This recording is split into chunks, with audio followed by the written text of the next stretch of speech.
महत्वपूर्ण बात जो शुरुआत में आपने कही कि क्या संजय सिंह के खिलाफ, क्या मनीष सिसोदिया के खिलाफ, क्या अरविंद केजरीवाल के खिलाफ ईडी और तमाम सारी जो एजेंसियां हैं एक मुहिम चला रही हैं। एक मुहिम के तहत कहने कि उनको जेल के अंदर बंद रखे हुए हैं, क्योंकि अभी तक भी उनको कोई भी कह सकते हैं कि राहत मिलने की उम्मीद नज़र नहीं आती, क्योंकि अभी भी 20 जनवरी तक उनकी न्यायिक हिरासत को बढ़ा दिया गया है। अभी सलाखों के पीछे और कहीं ना कहीं अंतरिम जमानत उन्हें भी मिलेगी। लेकिन जिस तरीके से ईडी अधिकारियों की बात करें तो वो नहीं होने देना चाहेंगे कि संजय सिंह जेल से बाहर आए, क्योंकि वो एक ही आरोप लगाते हैं कि संजय सिंह जेल से बाहर आए तो सबूतों के साथ छेड़छाड़ हो सकती है।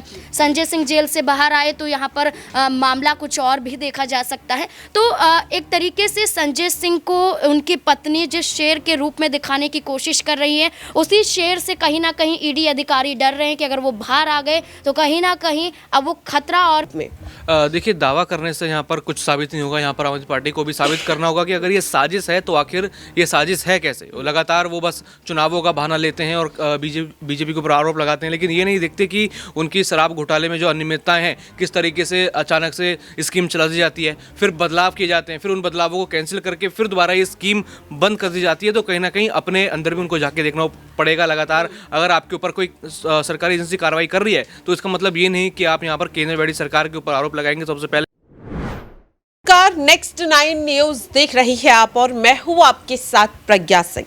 स्वागत है आप सभी का मेरे खास प्रोग्राम सियासी पंचनामा में। आम आदमी पार्टी के दिग्गज नेता संजय सिंह जिन्हें भले ही अदालत जेल से बाहर नहीं निकलने दे रही है, लेकिन समय समय पर जिस तरह से संजय सिंह को छूट दी जा रही है, कई मामलों को लेकर, कई दलीलों के चलते, सवाल यह है कि जो ईडी बार बार संजय सिंह की जमानत का विरोध करती है, ये कहते हुए कि अगर संजय सिंह जेल से बाहर निकलते हैं तो वो सबूतों के साथ छेड़छाड़ कर सकते हैं। लेकिन वही ईडी तब विरोध नहीं करती जब संजय सिंह कभी पंजाब की अमृतसर अदालत में पेश होने के लिए जेल से बाहर निकलते हैं या फिर राज्यसभा के लिए नामांकन दाखिल करने के लिए निकलते हैं। और अब एक बार फिर से 12 जनवरी को संजय सिंह तिहाड़ जेल से बाहर निकलने वाले हैं। दरअसल आपको बता दें कि संजय सिंह अब इलेक्शन सर्टिफिकेट लेने के लिए एक बार फिर से तिहाड़ जेल से बाहर निकलेंगे, जिसकी इजाजत बीते 10 जनवरी को राउज एवेन्यू कोर्ट ने दे दी, जब संजय सिंह की न्यायिक हिरासत खत्म होने के बाद उन्हें अदालत के सामने पेश किया गया। ऐसे में तमाम सवाल कि ईडी जिस तरह से संजय सिंह को लेकर के अपने पक्ष को बार बार बदल रही है, क्या वाकई में ईडी का मकसद सिर्फ और सिर्फ संजय सिंह को जेल में रखना है, ना कि उन्हें सजा दिलवाना।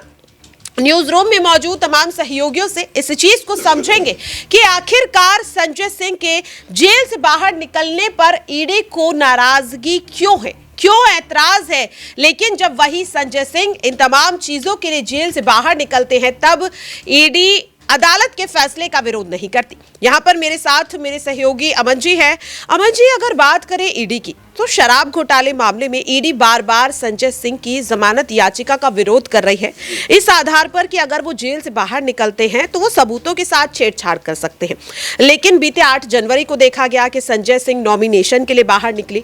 उससे पहले पंजाब की अदालत में उन्हें पेश होना था तब वो बाहर निकले, और अब 12 जनवरी को वो फिर से जेल से बाहर निकलने वाले हैं। तो अगर संजय सिंह को सबूतों से छेड़छाड़ करनी ही है तो वो इतने कम समय में भी कर देंगे, तो फिर आखिरकार ईडी अब क्यों विरोध नहीं कर रही है? देखिए, जिस तरह से हम देख रहे हैं कि इनको जो 8 जनवरी की बात हो या 12 जनवरी की बात हो, दोनों ही टाइम के हिसाब से अगर आप देखें तो बहुत कैलकुलेटिव टाइम है कि आप जिस मकसद के लिए जा रहे हो उसी मकसद पे आपको जाके काम करना है और वापस सलाखों के पीछे आकर बंद हो जाना है। तो इसमें ये नहीं कहा जा सकता कि वो जाकर बाहर किसी से बात करने वाले हैं, मिलने वाले हैं, या कोई कार्यक्रम को ऑर्गेनाइज करने वाले हैं, या अपने परिवार वाले या उनके जो जान पहचान है या पार्टी है उनके लोगों के साथ समय बिताने वाले हैं। तो यही वजह है कि लगातार जो 2 बार उनको मौका दिया गया है वो एक संवैधानिक प्रक्रिया के तहत दिया गया है, क्योंकि पहले जो उन्होंने नॉमिनेशन को फाइल किया उसके बाद अब सर्टिफिकेट उसका मिलेगा। तो ऐसे में ये नहीं कहा जा सकता कि वो अपने जो खिलाफ जो तमाम सारे सबूत हैं, तमाम सारे जो लोग हैं, उनको किसी तरह से अपने जाने के बाद जो है डिस्टर्ब करने वाले हैं, चाहे वो जांच हो या कोई और हो। तो ये सब चीज़ें एक तरफा है। लेकिन सबसे महत्वपूर्ण बात जो शुरुआत में आपने कही कि क्या संजय सिंह के खिलाफ, क्या मनीष सिसोदिया के खिलाफ, क्या अरविंद केजरीवाल के खिलाफ ईडी और तमाम सारी जो एजेंसियां हैं एक मुहिम चला रही हैं। एक मुहिम के तहत कहने कि उनको जेल के अंदर बंद रखे हुए हैं, क्योंकि अभी तक भी उनको इनको कोई भी कह सकते हैं कि राहत मिलने की उम्मीद नज़र नहीं आती, क्योंकि अभी भी 20 जनवरी तक उनकी न्यायिक हिरासत को बढ़ा दिया गया है, अभी सलाखों के पीछे रहना पड़ेगा। तो ऐसे में जो आम आदमी पार्टी लगातार ये सोच रही थी कि भाई अब ये हमारे नेता बाहर निकले तो हम जो कह सकते हैं कि जो राजनीतिक तौर पे हम अपनी जो है कह सकते हैं कि आने वाले जो लोकसभा चुनाव है उसके लिए अभी से कोई प्लान तैयार कर सके, उसमें हम कहीं ना कहीं फेल होते चले जा रहे हैं। और यही बात जो है तमाम सारे जो आम आदमी पार्टी के नेता यही कह रहे हैं कि सब पार्टियां तो अपने लिए जो पूरे का पूरा प्लान बना रही हैं, रणनीति बना रही है, लेकिन आम आदमी पार्टी एक ऐसी पार्टी है जो लगातार अपने नेताओं को जो जेल के अंदर बंद है या तो उनको बाहर लाने में लगी हुई या फिर जो जेल के बाहर है उनको अंदर जाने से बचाने में लगी हुई है। तो ये आम आदमी पार्टी के लिए बेहद मुश्किल भरा वक्त है, क्योंकि लोकसभा चुनाव सर पर है। आम आदमी पार्टी अपने नेताओं के लिए लगातार जद्दोजहद करती हुई नजर आ रही है। बिल्कुल, देखिए, और अब सवाल लगातार ये भी बन रहा है कि जिस तरीके से कल देखा गया कि भले ही संजय सिंह और मनीष सिसोदिया को राउज एवेन्यू कोर्ट से राहत नहीं मिली हो, लेकिन संजय सिंह के करीबी माने जाने वाले सर्वेश मिश्रा जेल से बाहर आ गए। अंतरिम जमानत उन्हें मिल चुकी है। यहाँ पर नाजमीन है मेरे साथ। नाजमीन, जिस तरीके से सर्वेश मिश्रा को कल अंतरिम जमानत मिली है 20 जनवरी को, क्या ऐसे में उम्मीद जताई जा सकती है कि संजय सिंह और मनीष सिसोदिया भी जेल से बाहर आ सकते हैं? क्योंकि सर्वेश मिश्रा ने अपने पिता की तबियत खराब होने की बात कही और इसी के आधार पर उन्हें जमानत मिली। मनीष सिसोदिया भी लगातार अपनी पत्नी की बीमारी की बात जो है अदालत के सामने रख रहे हैं। संजय सिंह के वकील ने भी उनकी बीमारी की बात अदालत के सामने रखी थी। तो अगर इन तमाम चीजों को देखा जाए तो क्या उम्मीद आम आदमी पार्टी जो लगातार कर रही है, क्या संजय सिंह और मनीष सिसोदिया 20 जनवरी को जेल से बाहर आ सकते हैं?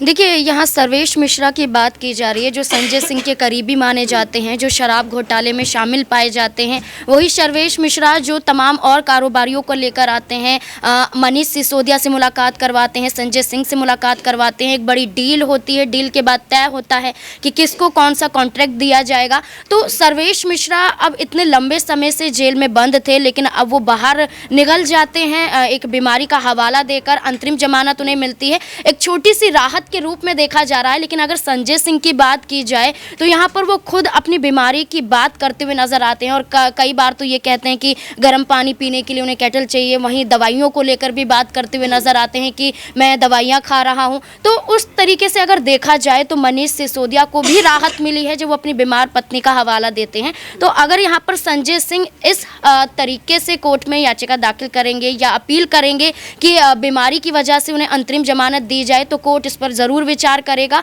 और कहीं ना कहीं अंतरिम जमानत उन्हें भी मिलेगी। लेकिन जिस तरीके से ईडी अधिकारियों की बात करें तो वो नहीं होने देना चाहेंगे कि संजय सिंह जेल से बाहर आए, क्योंकि वो एक ही आरोप लगाते हैं कि संजय सिंह जेल से बाहर आए तो सबूतों के साथ छेड़छाड़ हो सकती है। संजय सिंह जेल से बाहर आए तो यहाँ पर मामला कुछ और भी देखा जा सकता है। तो एक तरीके से संजय सिंह को उनकी पत्नी जिस शेर के रूप में दिखाने की कोशिश कर रही है, उसी शेर से कहीं ना कहीं ईडी अधिकारी डर रहे हैं कि अगर वो बाहर आ गए तो कहीं ना कहीं अब वो खतरा और भी ज़्यादा बढ़ता हुआ नजर आएगा। इसलिए जहां तक मुझे लगता है कि संजय सिंह को 20 जनवरी को भी राहत नहीं मिलेगी। वाकई में देखिए, जिस तरीके से नाजमीन ने कहा कि संजय सिंह एक बड़ा खतरा ईडी अधिकारियों के लिए बन सकते हैं और इसीलिए ईडी लगातार उनकी जमानत याचिका का विरोध कर रही है। यहाँ पर दौलत है। दौलत, अगर बात करें संजय सिंह की, तो संजय सिंह को लेकर नाजमीन ने कहा कि ईडी अधिकारियों के लिए बड़ा खतरा है। मुझे ऐसा लगता है कि सिर्फ संजय सिंह ही नहीं, अरविंद केजरीवाल भी इस वक्त ईडी को लगातार चुनौती देते हुए नजर आ रहे हैं।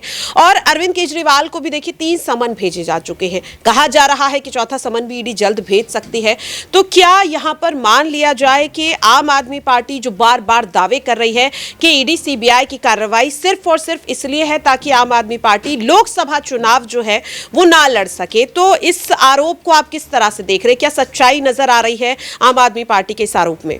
देखिए, दावा करने से यहाँ पर कुछ साबित नहीं होगा। यहाँ पर आम आदमी पार्टी को भी साबित करना होगा कि अगर ये साजिश है तो आखिर ये साजिश है कैसे। लगातार वो बस चुनावों का बहाना लेते हैं और बीजेपी के ऊपर आरोप लगाते हैं, लेकिन ये नहीं देखते कि उनकी शराब घोटाले में जो अनियमितताएं हैं, किस तरीके से अचानक से स्कीम चला दी जाती है, फिर बदलाव किए जाते हैं, फिर उन बदलावों को कैंसिल करके फिर दोबारा ये स्कीम बंद कर दी जाती है। तो कहीं ना कहीं अपने अंदर भी उनको जाके देखना पड़ेगा लगातार। अगर आपके ऊपर कोई सरकारी एजेंसी कार्रवाई कर रही है तो इसका मतलब ये नहीं कि आप यहाँ पर केंद्र बैठी सरकार के ऊपर आरोप लगाएंगे। सबसे पहले आपको यहाँ पर देखना होगा कि कहीं अगर आपकी जांच से वो दूर है या फिर आपको ही नहीं पता कि आपके मंत्रालय में इतना घोटाला हुआ है, तो कहीं ना कहीं जांच अपनी खुद की यहाँ पर करनी होगी। अभी खतरे में तो आम आदमी पार्टी ज़्यादा नजर आ रही है कि 2024 की चुनाव की तैयारी है, लेकिन यहाँ संजय सिंह जेल में है, मनीष सिसोदिया जेल में, और अब खुद यहाँ पर अब आने वाली है अरविंद केजरीवाल की बारी। तो सबसे पहले यहाँ पर देखें कि क्या 24 तक भी आम आदमी पार्टी यहाँ पर टिक पाएगी कि नहीं।